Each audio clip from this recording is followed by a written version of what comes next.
नमस्कार. Talk with जयेशमध्ये पुन्हा एकदा सर्व प्रेक्षकांचे मनपूर्वक स्वागत. श्रीरामपूर नगरपालिका निवडणुकीचा प्रचार आता अंतिम टप्प्याकडे वळत असताना अनेक उमेदवारांना आपण या व्यासपीठावर बघितलं.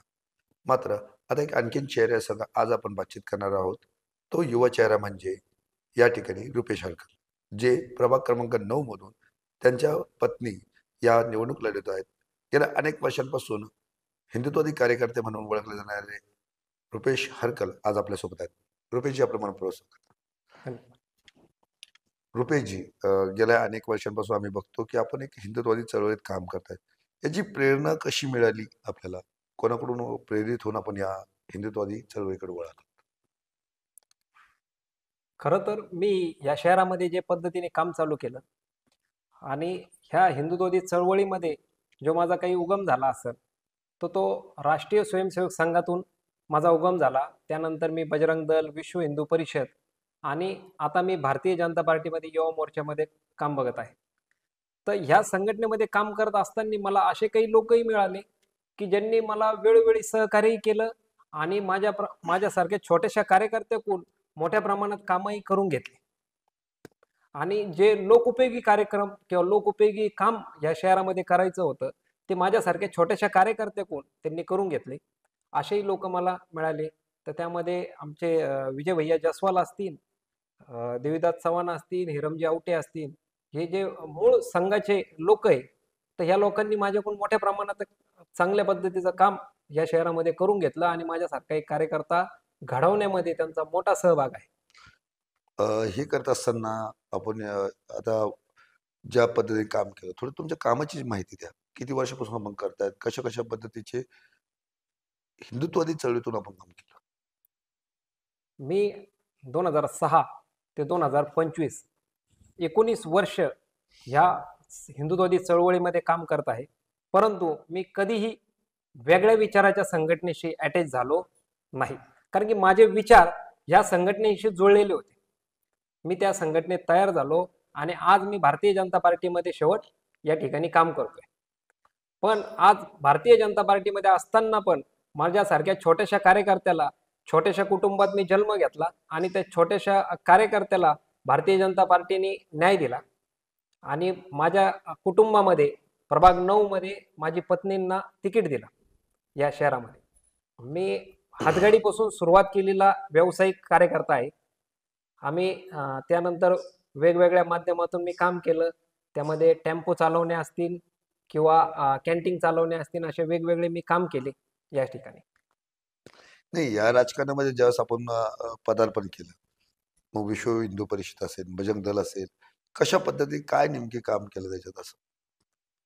विश्व हिंदू परिषद, बजरंग दलाच्या माध्यमातून आम्ही गोरक्षकासाठी मोठ्या प्रमाणात काम केलं या ठिकाणी.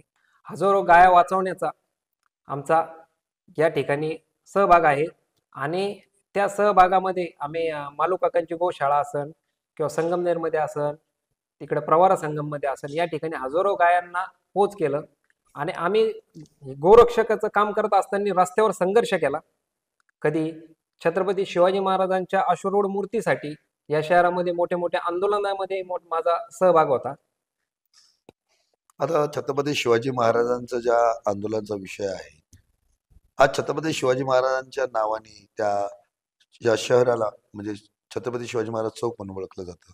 त्या चौकातच शिवाजी महाराजांचा पुतळापासून असे अनेक आंदोलनं झाली. मात्र 40 वर्ष हा प्रलंबित प्रश्न जो आहे तो राज्याचे मंत्री तथा जिल्ह्याचे पालकमंत्री राधाकृष्ण विखे पाटील यांच्या माध्यमातून सोडवला गेलाय. काय वाटतं आज आपण या कामाकडे बघत आहोत? खरं तर या शहरातली जनता आज छत्रपती शिवाजी महाराजांच्या अश्वरूढ मूर्ती पाहून अत्यंत आनंदी आहे. ज्या दिवशी ते उद्घाटन झालं तर आपण सगळ्यांनी बघितलं की मोठ्या प्रमाणात हजारोंच्या लाखोंच्या संख्येने त्या ठिकाणी लोक येऊन गेले. असं काही नाही. आणि राहिला विषय, छत्रपती शिवाजी महाराज चौकातच पुतळा व्हावा अशी सर्वांची इच्छा होती. परंतु ज्या वेळेस तो झाला पाहिजे नव्हता त्यावेळेस ह्या लोकांनी तो केला नाही. त्यानंतर त्या ठिकाणी एक कायदा झाला आणि त्याच्यामुळे छत्रपती शिवाजी महाराज चौकामध्ये छत्रपतींची मूर्ती बसू शकली नाही. मग याला दोष देणार कोणाला? ही मोठी समस्या आहे. आणि माननीय राधाकृष्ण विखे पाटलांनी ज्या ठिकाणी त्याला निधी उपलब्ध करून दिला आणि त्यांच्या कामामध्ये ती गोष्ट घडलेली आहे. तर आज हिंदुत्ववादी कार्यकर्ता समाधानी आहे. परंतु काही लोकांना त्याची पोटदुखी होत असेल तर त्याला आता कोणी काही करू शकत. सर्व लोक समाधानीच राहील असा काही मुद्दा नसतो. पण जर त्या ठिकाणी जर विरोध असता या शहराचा किंवा गावाचा, तर एवढी मोठी संख्या त्या ठिकाणी जमली नसती. नाही, आता एकंदरीत आपण जर बारकाईने बघितलं गेलं, या शहरात अनेक हिंदुत्वादी चेहरे मिरवले जातात. हिंदुत्वासाठी काम करत असतात. आपण एकेकाळी हिंदुत्वादी कार्यकर्ते. खरंच वाटतं का छत्रपती शिवाजी महाराजांच्या नावाखाली हिंदुत्वाद्यांनी जे स्वयंघोषित नेते आहेत किंवा जे लोक आहेत, त्यांनी राजकारण केलं आणि जनतेची कुठेतरी दिशाभूल केली? मला तर खरं असं वाटतं की जे काही या शहरामध्ये काँग्रेसचे पुढारी होते त्यांनी वेळोवेळी त्या छत्रपती शिवाजी महाराजांवर कसं राजकारण करावं आणि कसे लोक बसवा त्या ठिकाणी पण आणि आपल्याकडे पण, तर हे जी मॅनेजमेंट ते लोक करत होते आणि त्याच्यातून हा असा चुकीचा मेसेज जाण्यासाठी हे लोक त्यांनी या ठिकाणी घडलेले. त्यामुळं कार्यकर्त्यांना किंवा हिंदुत्ववादी कार्यकर्त्यांना काय वाटतं ही मोठी समस्या आहे. त्यामुळे ह्या लोकांना काय वाटतं हे त्यांच्या पद्धतीने घडवत असतात. नाही, आता मी विधानसभेचं एक चित्र बघितलं की त्यावेळेस देखील या ठिकाणी महायुतीचा उमेदवार निवडून येण्यासाठी परिस्थिती असताना देखील महायुतीत फूट पडली आणि त्याचा फायदा कुठं काँग्रेसला झाला आणि या ठिकाणी जे आहे काँग्रेसचे आमदार निवडून आले. कदाचित यापूर्वीचे म्हणजे आपल्याला आठवत असेल की जयंतराव ससाणे यांसारखे एक चांगलं उमदा नेतृत्व आपल्याकडे होते. त्यांनी काँग्रेस या ठिकाणी प्रबल केली. मात्र त्यांच्या जाण्यानंतर काँग्रेसची परिस्थिती बघितली आणि ह्या निवडणुकीचा निकाल बघितला, तर काय वाटतं तुम्हाला?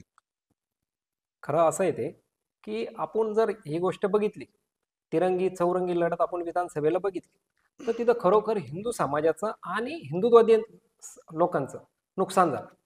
हे आपण सर्वांनी अनुभवलेलं पण आहे आणि आहे. 1.5 लाख मतं या शहराने या तालुक्याने आपल्याला दिले आणि 63 वाला आमदार होऊन बसला आणि त्या 63,000 मतं घेऊन तो स्वाभिमानी श्रीरामपूरकर म्हणतो त्यांचा जन्म श्रीगोंद्यासारख्या ठिकाणी झाला आणि आपण तो स्वाभिमानी श्रीरामपूर या शहराला सांगू राहिला विषय राधाकृष्ण विखे सारख्या व्यक्तींवर आरोप करताना, तर तुम्ही 40 वर्ष जे काम केलं त्यांच्या सोबत केलं, त्यामुळे तो अधिकार तुम्हाला नाही त्यांच्यावर टीका टिप्पणी करण्याचा.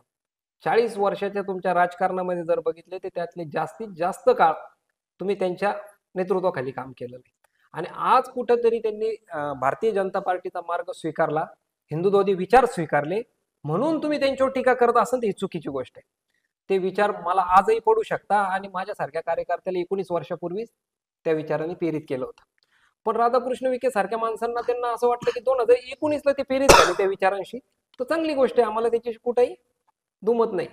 पण दुमत कोणाला येतं की ज्या विचारात मध्ये ते राहिले त्या लोकांनाच त्याची अडचण तयार झाली की एवढा मोठा माणूस आज आपल्याला सोडून का गेला. तर मला असं वाटतं काँग्रेस दिल्लीपासून तर गल्लीपर्यंत सगळीकडे संपलेली आहे आणि काँग्रेसचं कुठेही झेंडा फडकणार नाही. पण ही केविलवाणी प्रयत्न चालू आहे की जेणेकरून काहीतरी करायचं. आपण खासदार पण निवडून दिला आणि आपण आमदार पण निवडून दिला, कोणत्याही प्रकारचे कामं या शहरामध्ये झाले नाही. पण एकीकडे जिथं सत्तेचे आमदार खासदार बसले त्या शहरांमध्ये तुम्ही आज पण नीट बघा, मोठ्या प्रमाणात कामं त्या गावांमध्ये झालेली आहेत. नाही, नाही.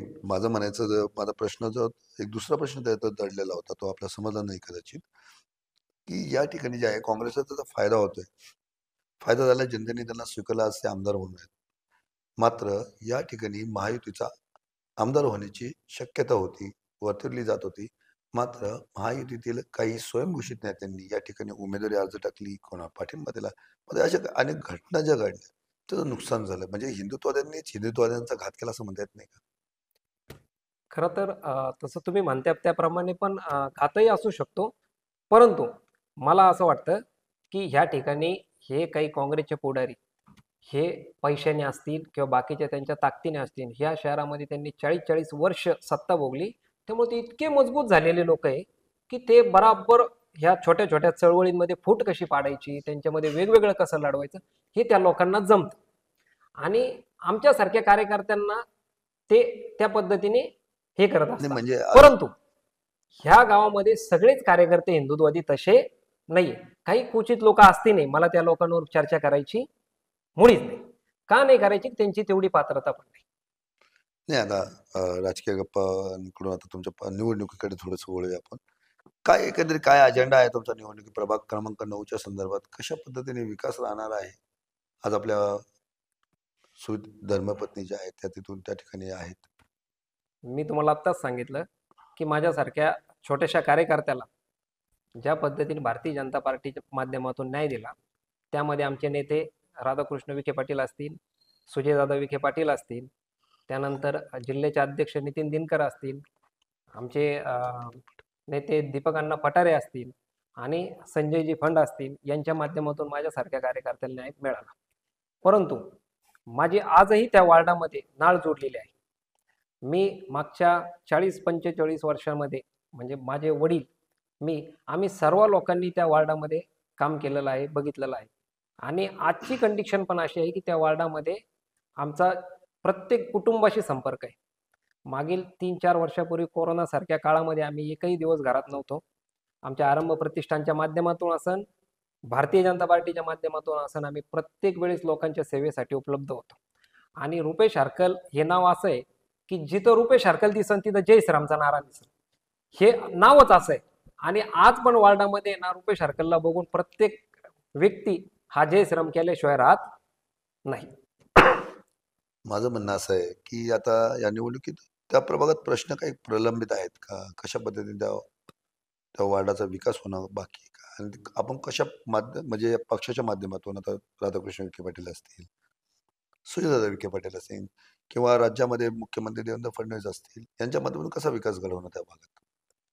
विकासाचा मुद्दा जर तुम्ही मला विचारत असाल तर वार्डामध्ये आमचे भारतीय जनता पार्टीचे संजयजी फंड त्या ठिकाणी काम करत होते. आणखीनही काही लोक त्या ठिकाणी निवडून आले. पण फंड साहेबांच्या काळामध्ये जे कामं झाले त्यानंतर आणखीनही काही लोक आले तर ते कामं घडले नाही. आज वार्डामध्ये मागील काही काळामध्ये भारतीय जनता पार्टीची प्रशासक असल्यामुळे आणि पालकमंत्री भारतीय जनता पार्टीचा असल्यामुळे आम्ही मोठ्या प्रमाणात कामही केले त्या ठिकाणी. आमच्यासारख्या कार्यकर्त्यांना ते त्यांनी कामं जरी केली आहेत आपण, आता काय वाटतं या त्या भागात कोणती प्रश्न प्रलंबित आहेत? आपण आता प्रचाराच्या शेवटच्या टप्प्यात लोकांपर्यंत गेला आहात. काय वाटतं कोणते प्रश्न पहिले सोडवले गेले पाहिजे तिथे? आरोग्याचा प्रश्न आहे मोठ्या प्रमाणात. त्यानंतर बाकीचा छोट्या-मोठ्या याचा गटरी नाल्यांचा विषय असेल, रस्त्याचा विषय असेल, तो आम्ही लवकरात लवकर पालकमंत्र्यांच्या माध्यमातून सोडवून टाकू. आणि राहिला विषय, वरती सत्ता आमची आहे, खाली नगरपालिका ही भारतीय जनता पार्टीच्या ताब्यात आली तर वरतूनही मोठ्या प्रमाणात आम्हाला मदत होईल. पण जिथं सत्ताच नाही, दिल्लीपासून गल्लीपर्यंत, आणि त्या लोकांना कोणत्याही प्रकारची मदत होत नाही, अशा लोकांच्या ताब्यामध्ये कोणी पालिकेमध्ये कोणी त्यांना मदत करणार नाही. पण ते लोक अपेक्षा धरून बसलेले आहे की जे विधानसभेला घडलं ते आजही घडत, पण असं काही घडणार नाही. काय वाटतंय का? आणखीन एक दुसरा एक प्रश्न सध्याला बहुचित चर्चेत आहे की छत्रपती शिवाजी महाराजांचा एकेरी उल्लेख केला गेला. त्या घटनेकडे कसं बघता तुम्ही? अत्यंत चुकीची घटना आहे ती. आपण जर बघितलं असेल तर विधानसभेच्या काळामध्ये जे या शहरामध्ये बाहेरून आलेले आमदार केले तुम्ही, आणि ते आमदार काही समाजातील घटकांना खुश करण्यासाठी आणि ते मत आपल्याकडे वळवण्यासाठी, एकदम लाजिरवाणी गोष्ट की त्यावेळेस पण त्यांनी जे वक्तव्य केले ते राजकीय स्टंटच होते. आणि आजही त्यांना तेच करायचंय, कारण की त्या समाजाच्या मतावर ते अवलंबून आहे. पण आम्ही इलेक्शनला सामोरे जाताना विकासाच्या मुद्द्यावर गेलेलो आहे. दुसरा मुद्दा, आम्ही हिंदुत्ववादी कार्यकर्ता आहे म्हणूनच आम्ही इलेक्शन लढतोय. मग आम्हाला सगळे श्रामपूरकर, हे सगळं श्रामपूरकर ते कोणत्याही जाती धर्माचा असो ते सगळे आमचे, पण आम्ही हिंदुत्ववादी, हे पण आम्हाला तेवढंच माहिती. काय वाटतं या निवडणुकीत आता भारतीय जनता पार्टीने एक नवीन चेहरा दिलाय नगराध्यक्ष पदासाठी? काय त्यांच्या खरं मनात? पाहिलं तर श्रीनिवास बिहानी सारखा चेहरा दिला तर विकासामध्ये जर तुम्ही विचारलं तर बिहानी सारखं काम कोणीही करू शकत नाही, असा आमचा दृष्टिकोन आहे आणि ह्या शहराचा आहे. राहिला विषय हिंदुत्वाचा, तर त्यांनी अनेक वर्ष हिंदुत्ववादी चळवळीतही सहभाग नोंदवलेला आहे त्यांचा. आणि व्यापारी माणूस आहे, चांगल्या पद्धतीने काम करत. आणि मागच्या 40 वर्षामध्ये सत्ता भोगली तुम्ही, तर मला तुम्ही 4 कामं 5 कामं तर सांगा, केलं काय? कोणत्याही प्रकारचं काम घडलं नाही. फक्त तुम्ही एक प्रोपोगंडा तयार करायचा आणि त्याच्यावर आपलेच काही लोक गावामध्ये सोडायचे आणि ते वेगवेगळी चर्चा घडवून आणणार. याच्या पलीकडे काही कामच झालेलं नाही. मी तुम्हाला आता पण सांगितलं की विखे पाटलांनी हिंदुत्वादी विचार स्वीकारले. त्याची अडचण झाली. तुम्ही 35 वर्ष त्यांच्यासोबत काम केलेलं आहे आणि तरी पण तुम्ही खालच्या पातळीवर त्यांच्यासारख्या लोकांवर टीका करता.